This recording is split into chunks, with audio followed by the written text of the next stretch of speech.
కరీంనగర్ జిల్లా చొప్పదండి మండలంలోని వెదురుగట్టు గ్రామంలో రబీ సీజన్ సందర్భంగా వరి ధాన్యం కొనుగోలు కేంద్రాన్ని జిల్లా కలెక్టర్ ప్రమేలి సత్పతి ప్రారంభించారు. వరి ధాన్యం కొనుగోలు చేసే సమయంలో ధాన్యాన్ని తేమ శాతం ఎంత ఉంది అనేది కలెక్టర్ పరిశీలించారు. రైతులు తీసుకువచ్చిన ధాన్యం వెంటనే కొనుగోలు చేయాలని సిబ్బందికి ఆదేశించారు. మద్దతు ధరతో వరి ధాన్యాన్ని సేకరించాలని సూచించారు. కొనుగోలు కేంద్రాల్లో ఆలస్యం చేయకుండా రైతులకు ఎలాంటి ఇబ్బందులు లేకుండా తగిన జాగ్రత్తలు తీసుకోవాలని కలెక్టర్ ప్రమేల సత్పతి ఆదేశించారు.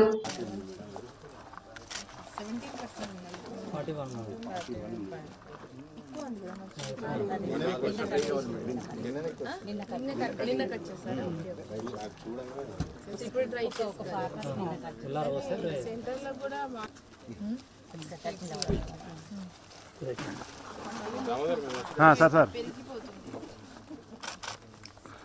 Okay thank you. ప్రధాన కూడలి తల్లి ఇవేమే చాలా